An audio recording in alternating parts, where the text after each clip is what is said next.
Hey everyone, in this video, I'm going to show you how to check how much battery is left in your Apple TV remote. So this video is going to be particularly useful for individuals who have an Apple TV and you're wondering when's the next time you need to go ahead and charge your remote. How do you actually go ahead and check how much battery is left?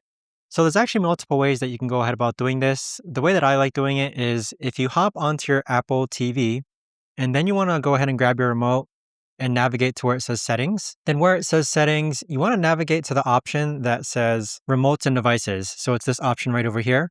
So click on remotes and devices and you'll see that with the remote, there's a battery icon. If you click on the remote, you'll essentially see how much battery level is left. So we have about 19% battery left, which probably means that we should go ahead and charge the remote.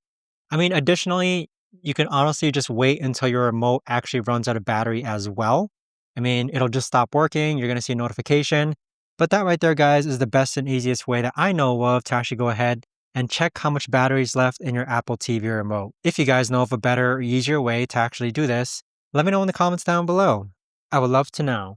Thanks so much for watching, everyone, and I'll see you guys all in the next video.